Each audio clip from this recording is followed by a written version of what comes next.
todo lo que nos saque de nuestra zona de comodidad, de confort, de tal, sé qué, pues no gusta. Buff ha hecho un cambio cultural y cuando cambias una cultura hay muchos riesgos, ¿no? Primero tenemos que entender por qué tenemos que cambiar esa cultura. Es esperar una facturación que no se cumple. ¿Qué toca hacer? Es decir, ¿cuál es el siguiente paso? Lo que tienes que hacer es, primero, reestructurar la organización. Estás preparado para crecer y no lo vas a hacer, por lo tanto tienes que volver a dimensionarte acorde a tu realidad. Mientras transformas, tienes que seguir dando resultados. En una empresa, ¿quién sería la persona que ha de liderar todo esto? Está la respuesta filosófica y la operativa. Dame las dos. Google hace estar 4 minutos. En la cola del comedor. Te da tiempo para hablar con la persona que tienes delante o detrás, pero no lo suficiente como para decir, ostras, es que se me está haciendo ya largo esto, ¿no? Zappos, por ejemplo, tenía 5.000 empleados, tenía, no sé, si 10 salidas a los parkings y a las calles, las cerró todas, solo dejó la entrada principal y no saldrá bien a la primera.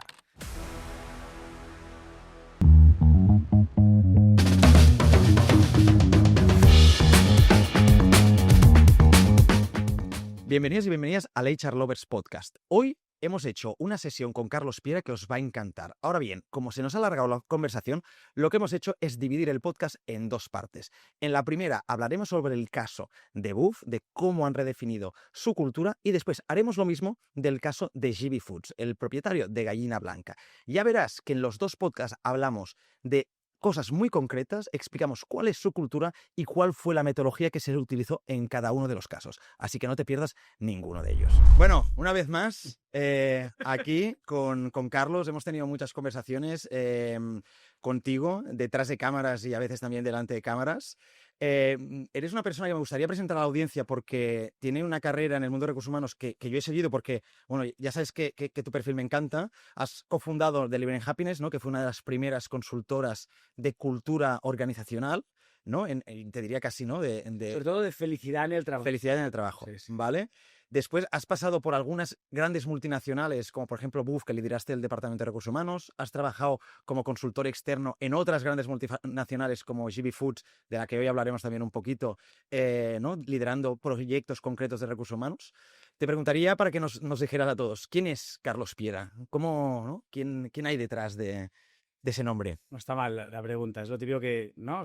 Empiezas a responder y te dicen, no, esto no es quién eres, es lo que haces, es cómo te llamas, Pero yo te diría que lo que me define en todo el hilo conductor, y te lo puedo decir ahora con 41, Carlos es una persona que busca aventura. O sea, en todo lo que huela a aventura me apunto. De hecho, incluso una de las cosas que me atrajo de Buff fue que su propósito es Inspire the Thrill of Adventure. O sea, lo llevaba mucho en la saga, ¿no? Entonces, todo lo que emprender, proyectos de consultoría, la incertidumbre a nivel personal, sea que yéndome a China a aprender Kung Fu, sea cruzando el Atlántico navegando con mi padre, sea lo que sea, que huela a aventura, me apunto. Entonces, ¿quién es Carlos? Pues Carlos diría que es un aventurero. Qué bueno. Y esto también se demuestra en tus decisiones seguramente laborales, ¿no? Que has escogido seguramente proyectos donde al final te lo tomas casi como una aventura, como un reto y el poder desarrollar 100%. cosas allí que... De hecho, ahora mismo pues acabo de acabar de escribir el libro, estoy montando otra empresa. Probablemente, o sea, no sé cómo irán. Pues, puede ser que vaya genial, puede ser que vaya fatal, pero está la incertidumbre y está la aventura y eso me motiva. ¿Cómo se llama el libro? El libro, a falta de lo que diga la editorial, que siempre tienen algo que decir, el libro se llama Aclárate o no. ¿Y de qué irá? ¿De qué habla? Pues al final busco, evidentemente es un concepto muy amplio porque al final es filosofía aplicada al mundo corporativo, obviamente desde mi expertise de los recursos humanos, pero es cómo liderar cuando no lo tienes todo claro, ¿no? Entonces, justamente va de eso, de traer claridad de los procesos, por ejemplo, de cómo liderar un equipo, de cómo gestionar una crisis, de cómo gestionar un cambio, de cómo definir bien los roles y responsabilidades de las personas para que la gente tenga claridad sobre lo que esperas de ellos, de cómo liderar tu negocio o incluso las relaciones comerciales con clientes o proveedores, que son siempre elementos donde falta mucha claridad por muchos motivos. Entonces va de esto. Y algo muy necesario también en recursos humanos, que alguna vez en los HR Lovers Afterward, los eventos que hacemos, hemos hecho, ¿no? algunos workshops sobre gestión del cambio y todo, y el feedback es brutal porque la gente dice es que es lo que necesitamos, ¿no? Porque ahora mismo me están cambiando siempre, cada año me cambian 30 cosas y necesitamos, ¿no? Pues tener un poquito de herramientas para ayudarnos de esto. Vamos a empezar ya. Hoy la idea es hablar un poquito de todo, ¿no? Pero ¿no? De todas las experiencias que has ido teniendo.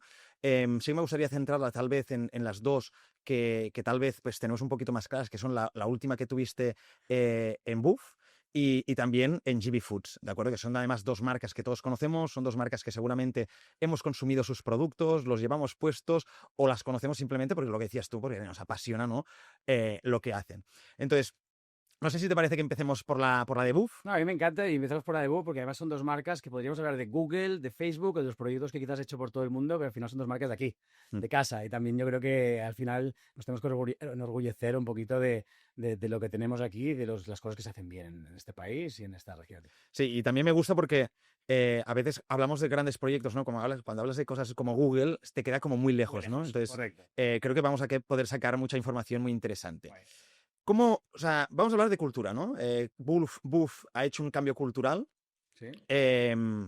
importante y cuando cambias una cultura hay muchos riesgos, ¿no? Porque al final es algo muy complicado, es algo que es parte de tu ADN, por lo tanto me gustaría a mí personalmente y seguro que también a la gente que nos escuche entender cómo podemos hacer este proceso para que salga de la mejor manera y por dónde empezar, porque es algo tan amplio que muchas veces no sabes ni qué has de empezar a cambiar, qué has de empezar a definir, quién has de involucrar o, por ejemplo, después cómo eso lo llevas a la realidad, qué acciones hacer, ¿no? Entonces, me gustaría entender un poco cuando tú entraste en Buff, cuál era la situación y a partir de ahí, si te parece, vamos avanzando. Sí, a ver, yo creo que ahora entramos un segundo en bufe, pero dando como un mini paso atrás, si te parece, en el proceso de definición de cultura, primero tenemos que entender por qué tenemos que cambiar esa cultura, ¿no? O sea, yo creo que hay una serie de elementos que nos hacen llamar la atención, ¿no? Y yo creo que, de hecho, es lo que casa el caso Buff con el caso GB Foods, y por eso hablamos también un poco de ellos. En un momento de un crecimiento inorgánico, ¿vale? Donde, por ejemplo, adquieres una otra compañía y aumentas hasta un 30% la plantilla o más. O sea, de hecho, tenía un caso hace poco, que se acaba de adquirir una empresa logística en la cual trabaja un familiar mío, donde han comprado una empresa de casi 1.000 empleados y han duplicado su plantilla. Automáticamente te va a afectar la cultura y hay que hacer un proceso que ahora veremos cómo se hace de cambio cultural o de evolución cultural. Cambio de propiedad, pues, sea por sucesión, sea porque pues ha entrado el nieto o el hijo y obviamente su estilo de liderazgo va a cambiar, o sea porque ha habido un nuevo propietario y evidentemente va a cambiar el estilo de liderazgo. Sea porque hay un cambio operativo, de modelo operativo, de formas de trabajar. Teníamos, me acuerdo, un cliente que era una editorial que se dedicaba básicamente a editar y a publicar pues, periódicos, pero en papel, y pasó al mundo digital. Los perfiles de gente que tenía que tener la compañía eran completamente distintos a los anteriores. Pues lógicamente esto te va a afectar la cultura, ¿no? Y cambio de forma de trabajar. Porque tienes indicadores que no salen bien, pues porque, pues, por ejemplo, pues un clima pues que no está respondiendo bien, o tienes una alta rotación, o detectas que hay pues ansiedad, estrés, miedo en el ambiente. Por lo tanto, probablemente está diciendo que algo está pasando en la cultura. No sé cuánto hay que cambiar, pero ya son indicadores que te avisan de cómo está la gente y que hay que echar un ojo. Y si nada de lo anterior pasa, nunca está de más, pues cada X años, pues darle un ojo a la cultura, ¿no? Porque al final también es un elemento vivo y por mucho que tú no hayas cambiado, probablemente el entorno lo haya hecho y te toque hacerlo, ¿no? Brutal, ¿eh? O sea, has comentado 4 situaciones, bueno, 5 en realidad, pero 4, ¿no? Situaciones que todos podemos empatizar con ellas, en las que sería interesante hacer un replanteamiento de la cultura, que es crecimiento inorgánico, cambio de propiedad, cambio de un modo operativo o de estrategia y después malestar o clima laboral. A todo eso se le suma lo que has dicho al final, que es, ostras, si ya llevas 10 años que no has tocado nada de tu cultura, tal vez debes revisarla, ¿no? Y hacer cambios. Y me mola porque 2 de ellos, uno, María Saló, que es la directora de recursos humanos de Fitch Rabbit, que estuvo aquí en el podcast, justamente nos comentó que ellos tuvieron un cambio operativo, un cambio estratégico, donde querían digitalizar toda la empresa. Empezaron ya hace muchísimos años y claro, fueron una consultora, esto lo explica en el podcast, que me pareció brutal, fue una consultora y dijeron, ¿cómo lo hacemos? Y dice, bueno, pues despide a todo el mundo, ¿no? Que sea mayor y no sepa de temas digitales y contrata gente joven, ¿no? Y dijo, hombre, pero no queremos hacer esto, ¿no? Queremos... Entonces, esto mola. Y tema de propiedad también, justamente ahora tenemos un cliente que estaría mezclado entre propiedad y crecimiento inorgánico, ¿no? De la plantilla, te diría más, que es que ha comprado otra empresa de su mismo tamaño, han tenido que integrar, ¿no? Y en ese momento tienes un problemón, porque se juntan dos culturas y a no ser que sean muy parecidas, te generan ahí una fricción importante. Correcto. Vale. ¿Cuál era el caso de Buff? ¿En cuáles de estos 4 casos las situarías?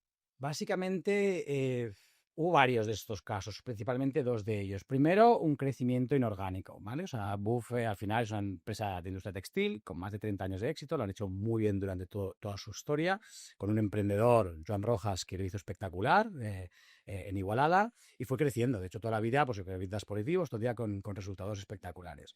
Llega COVID, hacen un salto en revenue, en facturación brutal, ¿vale? Inesperado, por circunstancias, como otras muchas empresas que les pasó, y obviamente contratan una consultora donde les prepara un plan de crecimiento súper brutal.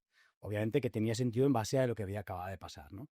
Y ese plan de crecimiento pasa por, obviamente, contratar, fichar, expandir, abrir nuevas filiales, de forma quizás no inorgánica, porque sí que habían hecho esa facturación, pero sí que de forma muy ambiciosa, ¿no? En cualquier caso.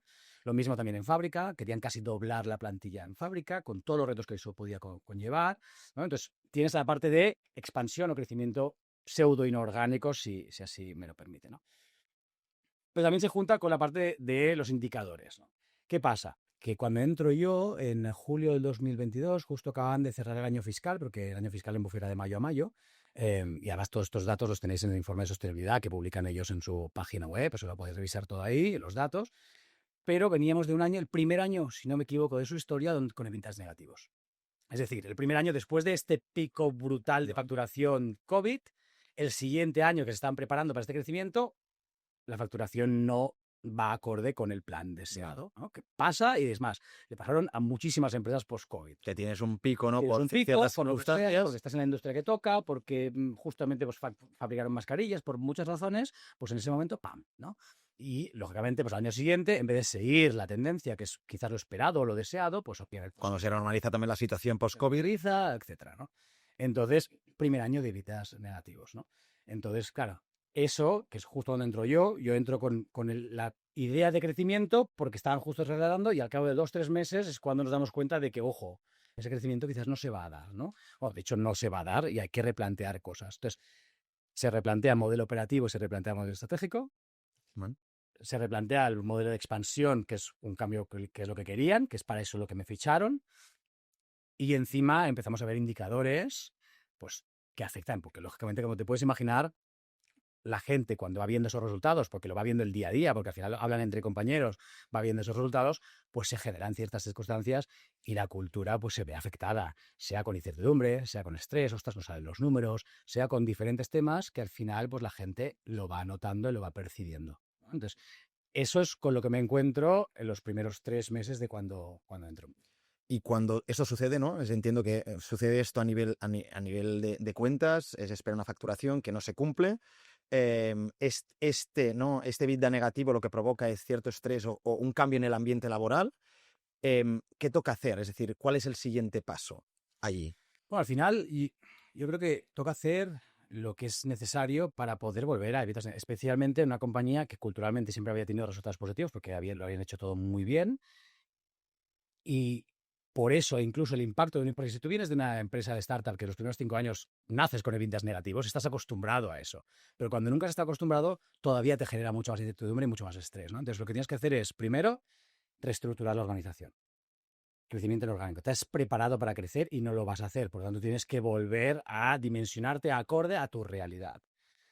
Lo siguiente, y esto obviamente cuando hablamos de reestructuración, todos sabemos que hablamos al final de, en parte, no solo control de costes, sino también despidos, ¿vale? O sea, para hablar las cosas por su nombre.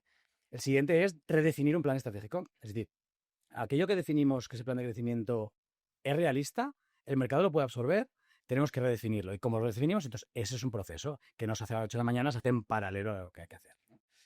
Para poder volver a EBITDAs positivos, que por cierto, Buff volvió a conseguirlos en tiempo récord, ¿no? En este sentido, creo que, si no me equivoco, en 18 meses volvíamos a estar en EBITDAs positivos, en una situación que no era fácil de revertir, cuando además todos los players del mercado estaban igual. O sea, no sé que digas, Buff estaba peor que sus players. Buff seguía la tendencia y seguía siendo número uno en su industria, ¿eh? O sea, pero a todos les pasó parecido, ¿no?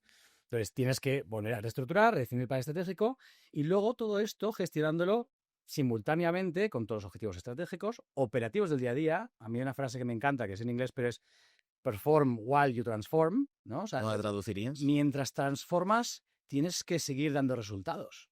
Porque no se creo que puedas poner la cabeza de avestruz debajo del suelo, transformarlo todo, decirle clientes, esperad, que ahora volveré, en 6 meses vuelvo. No, tú tienes que seguir vendiendo, tienes que estar dando tu mejor día a día y a la vez transformar y definir un nuevo plan estratégico y gestionar culturalmente también todo lo que eso va a conllevar. ¿no? Pues los despidos, el cambio estratégico, la potencial pérdida de credibilidad. Cuando has hecho un plan estratégico tienes que cambiarlo y entonces eso hay que gestionarlo. Pero es una realidad que hay que adelantarse y crear esa confianza, volver a crear confianza y a base de crear quick wins, hacer que la gente pues, te siga en el proceso y volver a la situación que Buff llegó y así está.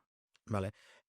Claro, ¿cuál es? O sea, el primer paso es replantear todo esto, pero ¿cómo haces un cambio cultural? ¿Cómo empiezas el proceso de cambio cultural? Además, en un momento, pongamos en situación, ¿no? Estáis en un momento que comentabas, pues todavía no se había hecho el revertimiento, no habían pasado esos 18 meses, estabas antes de esos 18 meses con un EBITDA negativo, con un ambiente laboral tal vez un poquito más tocado, una sensación un poquito, entiendo, de desánimo, y encima has comentado algo de despidos, ¿no? Entonces, en ese momento, ¿no? ¿Qué haces para cambiar la cultura? Cuando además la cultura, entiendo de Buff, que debía ser una cultura que debía ser una cultura X, pero que se ha visto muy afectada por todo lo que había pasado y seguramente había visto afectada de manera negativa. Entonces, a partir de allí, ¿qué pasa? Buff tenía una cultura muy fuerte, liderada por su fundador, que tenía una persona con mucha personalidad y al final es una empresa familiar, una empresa de Igualada y al final era como una gran familia y tenía una cultura muy fuerte. De hecho, uno de los comentarios que íbamos escuchando con este año intermedio y sobre todo el crecimiento orgánico, que también pasa, es estamos perdiendo el ADN Buff. Esto era una frase que se escuchaba, ¿no? Entonces, ¿qué haces? De entrada, lo primero, antes de entrar en la parte cultural, es mucha comunicación. Muchísima comunicación. Y muchísima humildad, y esto fue así con un plan liderado por el CEO, ¿no? O sea, al final, para que la gente sepa que estamos todos en el mismo barco y que vamos a ir comunicando el proceso durante el camino. Vale. Para la parte de definición cultural, lo primero también que haces es, comunicas que vas a hacer esto y defines desde el ADN, de dónde venimos, quién somos y vamos a respetar nuestra herencia, ¿no? O sea, y porque al final también es going back to the basics, porque al final es como dar un paso atrás, decir, oye, veníamos haciéndolo muy bien, vamos a recuperar todo lo bien que estamos haciendo y vamos a, obviamente, añadirle la esencia de la cultura actual y vamos a preparar también la cultura para el futuro, para este nuevo futuro que además va a ir alineado con este nuevo plan estratégico, ¿vale? Entonces, vamos a definir todo esto. ¿Cómo lo hacemos? Como hemos comentado en muchas conversaciones, al final incorporando al mayor número de personas posible. Una muestra donde la gente, a través de diferentes sesiones, de escucharla mucho, de hablar con ellas, tanto individualmente como grupalmente, vamos sacando cuál es esa cultura que les representa. De hecho, de los 5 valores, 2, sino 3, porque cambiamos la palabra, pero te diría que es la misma, son casi iguales de los que ya había. Los hemos tuiqueado, les hemos hecho un upgrade a esos valores, pero el fondo ya representa la cultura de las que ya venía. Por eso, de hecho, cuando comunicamos los valores, ni siquiera le decíamos los nuevos valores de Buff, porque no eran nuevos per se, ¿no? Eran como, bueno, un restyling, ¿no? de la cultura. Entonces, en workshops sacas los valores, obviamente siempre liderados de la dirección, porque al final sabemos lo que el negocio necesita y qué cultura necesitamos también. Entonces siempre teníamos, obviamente, es un top-down, bottom-up, pero otra vez top-down otra vez, para validar que esto al final también tiene un sentido de negocio. Una vez tenemos esto, diferentes sesiones de workshops para sacar, a mí siempre me ha gustado sacar los comportamientos a través de historias, ¿vale? Y al final fue un proceso precioso porque nos contaban historias del fundador, de Joan Rojas, cosas que habían pasado años ¿no? De cómo realmente se representaba la vida real de la cultura de Buff.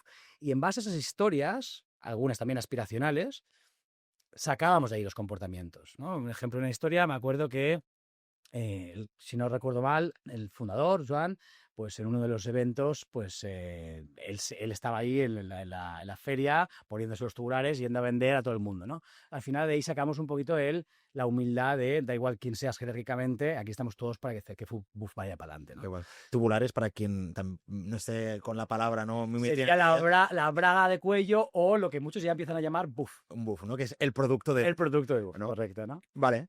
Entonces de ahí sacamos historias, entonces con vosotros, con las personas, beneficios, la gente se siente partícipe, reconecta con la cultura, la haces tangible.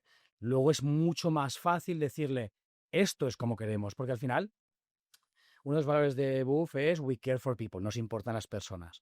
La interpretación de ese valor para cada uno es una y para otras personas otras. O sea, hay comportamientos de algunos de los miembros de la dirección que para la gente dice, esto no es cuidar a las personas, pero en cambio para ellos sí, ¿sabes? y viceversa, ¿eh? O sea, entonces, lo que quiero decir, era muy importante bajarlo a comportamientos. Ahora entraremos en el tema de los valores, pero me parece súper interesante y además entender bien cómo has hecho esto, ¿no?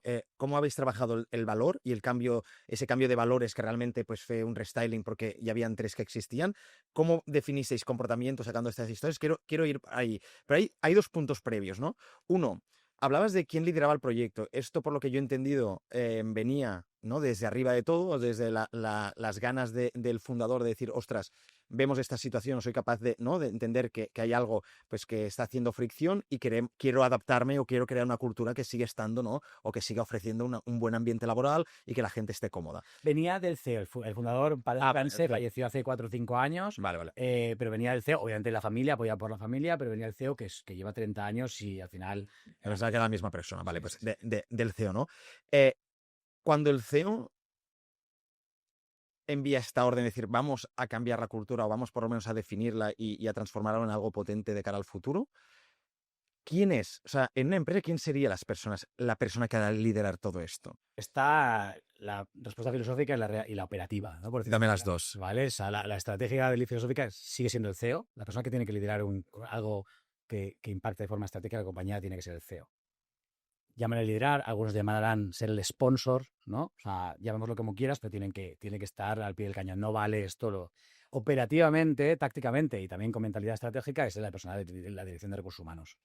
Con un equipo de stakeholders fundamental, ¿vale? Que te ayuden a escalarlo luego. Porque si tú en el comité de dirección no es una conversación que está, de hecho, fue una conversación, una sección de todas las reuniones del comité, una sección de cultura para que todos entendieran qué estaba pasando, qué tenían que hacer, cómo ellos jugaban un papel fundamental, porque al final todos sabemos que cuando algo viene de recursos humanos, de entrada es, ups, ¿no? Pero en cambio, cuando nos viene también de su vertical, es muy diferente el impacto que genera, y no solo viene de forma comunicativa, sino que lo vive, lo ejemplifica, etcétera, etcétera. Entonces, liderado por el CEO, para mí es fundamental, si no, el proyecto va a fracasar sin ningún tipo de duda.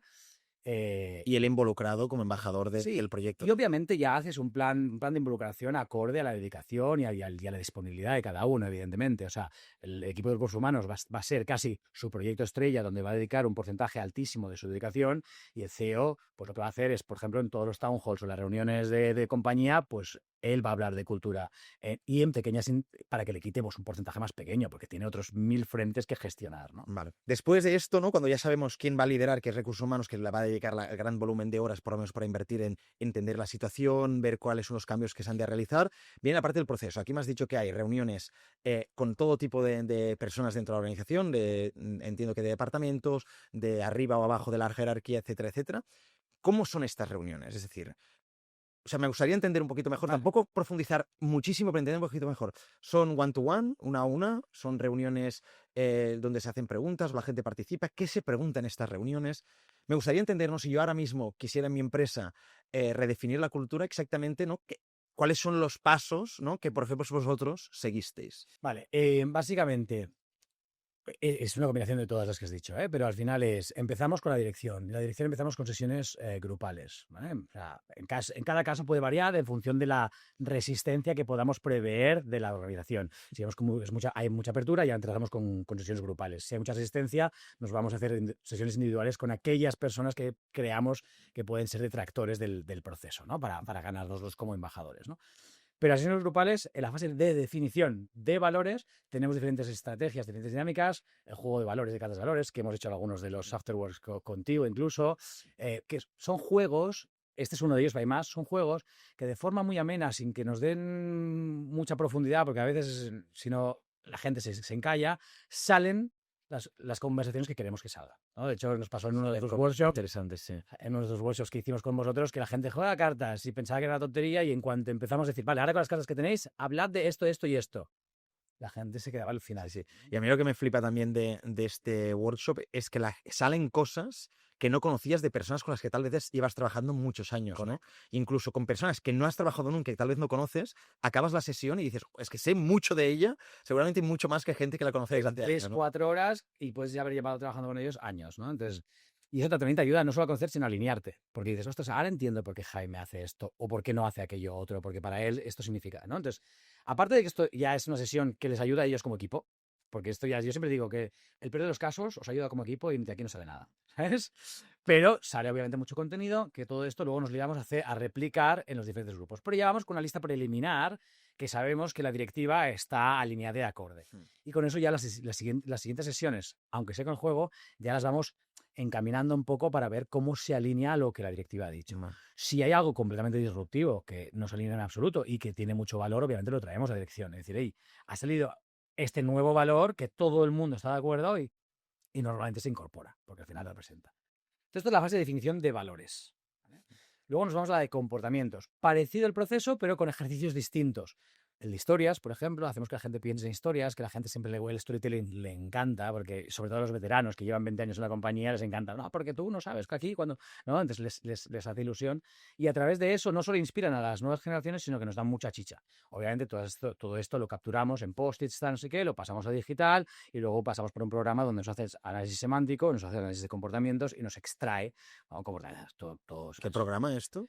Bueno, tenemos diferentes. Empezamos con un Excel y algunos becarios. Luego tenemos algo hoy con inteligencia artificial y diferentes herramientas nos ayudan a... ¿no? Esas palabras que han salido, que al final son, ¿no?, las que utilizamos para definir nuestra personalidad, son las que debemos utilizar después cuando comunicamos nuestra cultura. Correcto. Qué bueno. Vale, ahora sí, vamos ya a lo de valores, ¿no? Que ahora hemos hecho como todo el proceso. Y esta es la parte de definición. De definición. Vale, entonces, ¿qué valores tenía Buff? No sé si no hace falta que me los digas todos, ¿no? Pero si recuerdas algunos de los que tenía y cuáles os quedasteis o cuáles acabaron siendo los valores, ¿no?, en esa redefinición de cultura. Pues mira, tenía 4 si no recuerdo mal y solo me acuerdo de 2, que eran los que se quedaron, por eso que me acuerdo, que uno era People, para Ursina, siempre las personas fueron muy importantes, desde siempre. De hecho, cuando entré yo no había departamento de recursos humanos, era el departamento de personas y la dirección era la dirección de people, no era de tal. Entonces, bueno, son pequeñas cosas que ya te indican. Y el otro era passion, ¿no? O sea, le ponía mucha pasión. Al final son una empresa de complementos o de accesorios deportivos y su pasión es la montaña principalmente. Tienen otros deportes, pero su pasión es la montaña y es el deporte, ¿no? Y se demuestra mucho incluso la gente, pues, cómo se junta fuera de la oficina a hacer esos deportes o con gente de la oficina o por sí mismos, ¿no? Pero son apasionados de Passion and People eran sin duda 2. Si me quedas pensando un rato, pero te jode el podcast, pues probablemente me acordaría de más, pero ahora los tengo frescos estos. ¿Y cuáles fueron los con los que os quedasteis? ¿Y cómo transformasteis un poquito esto, ¿no? Porque yo el problema que veo siempre con los valores, ¿no?, es que, por ejemplo, a mí me dices, no, nuestro valor es people, y pienso, ostras, ¿y qué significa people? ¿No? O sea, ¿qué significado tiene? Yo, claro, ahora porque me has explicado un poquito que las personas siempre han sido muy importantes, ¿no? Entiendo, yo por un poquito también todo el bagaje que tengo, entendería que tal vez people significa poner a las personas en el centro y construir la estrategia alrededor de ellos, pero tal vez para otra persona la palabra personas significa otra cosa, ¿no? Tiene otro significado. Y antes estabas dando un ejemplo justamente, ¿no? Que en la propia dirección incluso había personas que hablabas del mismo concepto y te decían, hey, para mí significa otra cosa totalmente opuesta, ¿no? O opuesta, o no, o complementaria, pero diferente. Totalmente de acuerdo. De entrada, una de las cosas que ya hicimos es no poner solo palabras. Ya le quisimos poner un poco de acción. Por ejemplo, pues people se convirtió en we care for people. Nos importan las personas. Ya, aunque no bajemos luego hablaremos de cómo lo bajamos luego a comportamientos, ¿no? Pero solo eso ya te está diciendo algo más que simplemente people. Nos importan las personas. Y puedes ya medio medirlo. El passion, we are passionate. Teníamos otro que era integridad, es we act with integrity, actuamos con integridad. Había uno de autonomía, queríamos que la gente tomase responsabilidad sobre sus actos, sobre sus elementos, entonces we take ownership. Y le pusimos la palabra take porque al final no es me la dan la responsabilidad, ¿no? Mi jefe me ha dicho que haga esto. Ahora, toma, no. Si veo algo que está mal, o sea, incluso en la fábrica veo un papel, no es mi rol, un papel, me agacho y lo recojo, ¿no? Entonces, we take ownership era otro, y el otro era we are innovative, si no recuerdo mal, ¿no? En los 5 nuevos que salieron, ¿no? O restyled que salieron. Entonces, esos son los valores y luego bajamos a comportamientos y definimos 3 comportamientos transversales a todo el mundo, ¿vale? Es decir, al final la gente, que esos luego se metieron en los ecosistemas de evaluación de desempeño, etcétera, etcétera, porque cambiamos el modelo de cómo íbamos a medir el desempeño, no solo el qué hacías, el qué conseguías con tus objetivos, que tenían impacto en tu bonus, No los sino KPIs más, cómo. no los KPIs tan operativos, que entiendo que también. Oye, pues vender un 2% tal, o conseguir un 2% menos de incidencias en el Sí, ticketing. o en fábrica, cuánto has producido, o cuánto absentismo, o cuánto no sé qué, ¿no? ¿No? ¿Cómo lo haces? ¿No? Entonces, claro, medir el valor es difícil, pues bajamos a comportamientos. ¿No?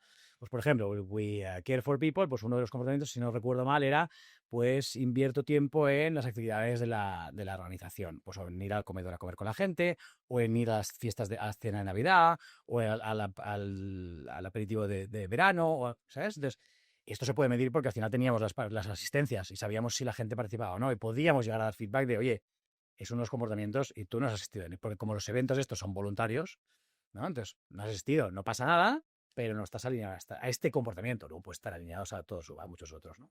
Entonces lo bajamos a 3 comportamientos transversales y los líderes tenían los 3 transversales más 3 de liderazgo. Porque al final, si eres líder, pues pringas más y hay que moderar más, ¿no? Tenías 3. Has de dar ejemplo, ¿no? Ejemplo, entonces los líderes tenían 6 por valor, ¿no? Que conlleva un tiempo, ¿eh? Luego el rollout, obviamente, pues definimos una campaña, que hicimos la misma en GB Foods, también, bueno, pues al final también traes aprendizajes de otros proyectos a otros lados, ¿no? Y era una campaña que era un valor cada 2 meses, porque al final todo esto es imposible de absorber todo a la vez. Lo comunicamos todo. Esto es otro tema, que claro, de repente cambias la cultura de un día para otro, que aunque no la cambies radicalmente, porque habían valores que eran, ¿no? que eran los mismos que estaban antes y que has hecho una nueva redefinición, y si los comunicas de golpe en plan, esta es nuestra nueva cultura, la gente dirá, qué guay, y a la hora se te olvida de todo, ¿no? Chao, chao. Entonces, no, hicimos una campaña, obviamente, dimos nuevos programas de talento, dimos nuevas herramientas de formación en estos elementos, hicimos workshops con la gente para comunicar. O sea, cada campaña tenía un workshop para comunicar ese valor, para trabajar ese valor, para compartir ese valor y sus comportamientos. Entonces entrábamos en detalles solo en eso y hacíamos diferentes dinámicas para ejemplificar de qué iba eso. Tenía una parte visual. En la cafetería se hizo todo un mural nuevo con los nuevos valores. Por toda la oficina se iban haciendo diferentes elementos. Y entonces, cada vez que tocaba un valor, se añadía a los murales, ¿no? Porque nosotros ya diseñamos toda la oficina entera, pero solo se iba añadiendo mientras iba pasando. a medida que iba pasando, ¿no? Creo que todavía está ocurriendo a We Speak, pues los últimos 2 valores, ¿no? Entonces, bueno, iba ocurriendo. Esto es la parte de comunicación.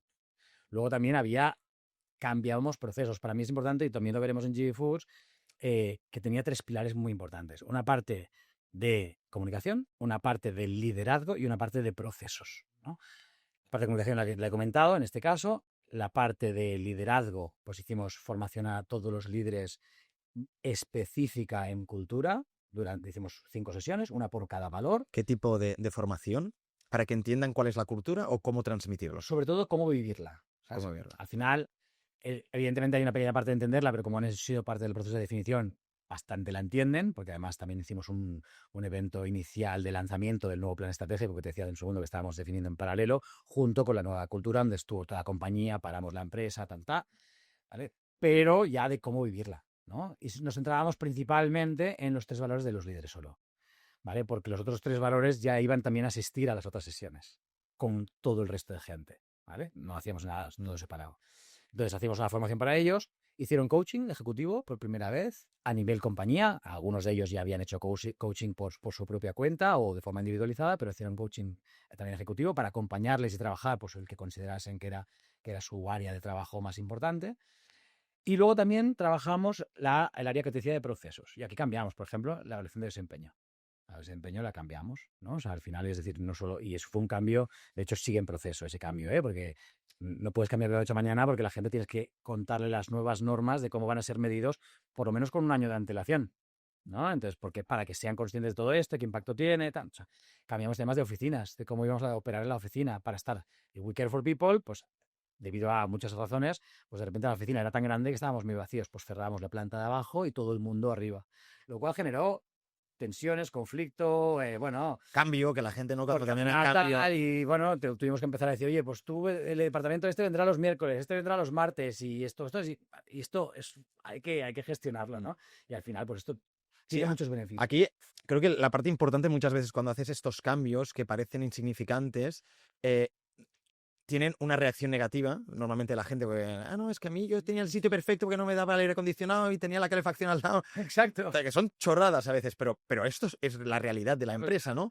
Pero creo que siempre a largo plazo compensa, o sea, el beneficio que te va a generar todo eso, sobre todo si tienes una estrategia definida. Y si lo haces escuchando a la gente. Y lo haces totalmente, compensa, ¿no?, todas las problemáticas que pueden aparecer. Y el tema de la exposición de las oficinas es algo que yo creo que se toca muy poco muchas veces, pero es mucho más importante de lo que pensamos. En plan, si para ti es muy importante que haya, ¿no?, conexión entre tus propios empleados, lo que no es muy normal es que tal vez haya muchas paredes en tu organización. Y esto pasa en muchas empresas, ¿no? Por lo tanto, a veces cambiar la oficina y los espacios para que, ¿no?, tus valores se vivan en el día a día, o aquello que tú quieres que pase en la organización se viva en el día a día, es brutal, ¿no? No sé si es Google el ejemplo que me parece que te hace estar, ¿no?, 4 minutos En la cola del comedor. en la cola de la cafetería o del comedor, ¿no? Que además es gratis, pero te hace estar 4 minutos. ¿Por qué? Porque es el tiempo que ellos han calculado, que te da tiempo para hablar con la persona que tienes delante o detrás. No sé si me explicaste tú alguna vez Sí, correcto. este ejemplo,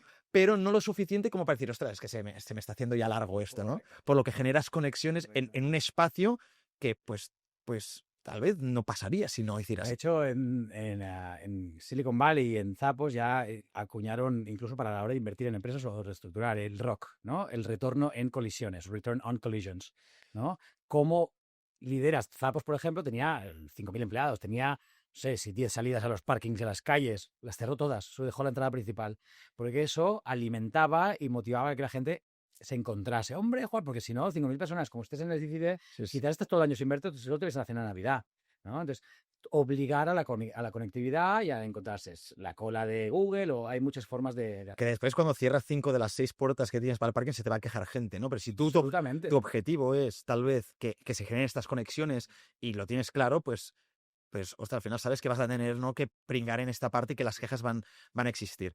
Vale. Teníamos procesos, como te decía, otro proceso es que teníamos 2 días en casa, perdón, 2 días en la oficina y 3 días en casa. O sea, toda la gente que liderase gente, se cambió la norma e hicieron que 3 días en la oficina y solo 2 en casa. Te puedes imaginar que también el impacto no fue nada positivo de esto a priori, porque al final todo lo que nos saque de nuestra zona de comodidad, de confort, de tal, sé qué, pues nos gusta, ¿no? Pero por lo bajini, mucha gente nos decía, es que realmente es positivo y yo, o sea, nos va a ir bien como compañía ir más a la oficina y estar más juntos y vernos más y tal, ¿no? Entonces, son cambios en comunicación, en liderazgo y en procesos para que esta cultura luego se vaya absorbiendo con el tiempo, ¿no? Y se vaya midiendo. Y no saldrá bien a la primera. Lo implementaremos y de repente diremos, ostras, pues estos 2 comportamientos la gente no los entiende, no los vive, no les gusta, no es real o no representa realmente nuestra cultura. Vamos a retocarlos. Y este es el proceso que debería ser normal. Me gusta porque creo que a veces, ¿no?, pecamos de intentar sacar algo perfecto, y creo que lo importante es un poquito lo que se hace a nivel de empresa, que se tiene muy incorporado, que es el MVP. Sacas lo que tengas, ¿no?, en ese momento, y a partir de ahí vas, ¿no?, pues haciendo cambios según el feedback que vas recibiendo. Y esto, Factoria, ¿no?, uno de los clientes que nosotros tenían a nivel de prioridades una prioridad definida que era better done than perfect, ¿no? O sea, antes hecho que perfecto. ¿Por qué? Porque preferimos salir rápido que salir, ¿no?, perfectos y tener que esperar un año más, ¿no? Correcto. Y a partir de ahí cambiar. Y podría ser al revés, ¿eh? Tal vez podríamos decir better perfect than done. O sea, preferimos que sea perfecto antes de salir con nada. Pero no, la cultura que tenían ellos era, no, pues saquemos y vayamos cambiando. Y creo que esto, cuando hacemos, ¿no?, un restyling o un rebranding a nivel cultural, es importante. Y con cualquier casi iniciativa que hagamos en recursos humanos, es importante ir sacando cosas, ver reacciones y a partir de ahí comunicarlo así. Porque yo creo que si no lo comunicamos así, la gente se piensa que no. Entonces, claro, ¿qué pasa? Que cuando lo comunicas que es orgánico, tienes el miedo de que la gente no se lo tome en serio. Pero total, como irá cambiando, ya me enteraré en la siguiente reunión, ¿no? Entonces, ¿qué pasa? Que sientas como cátedra y entonces o te enteras ahora o no te vas a enterar nunca, ¿no? Pero si lo comunicas de forma orgánica diciendo, no, vamos a por todas a por esto, igual que Factoría para sacar su producto, vamos a por todas por esto, y obviamente está todo vivo, ¿no? Y no por eso hay que ir. Entonces, te permite, es mucho más complejo, ¿eh? Es mucho más fácil sacar esto así y no cambiarlo nunca más que ir cambiando, porque todos los cambios al final cuestan, ¿eh? Pero y van a generar también más quejas, más conflictos, más coste, ¿no? Porque al final el cambio no deja de ser coste. Has comentado antes, ostras, el caso de Booth tiene muchas similitudes con el caso de GB Foods. No sé si me podrías explicar un poquito más exactamente cuál fue el proyecto que realizasteis en GB Food.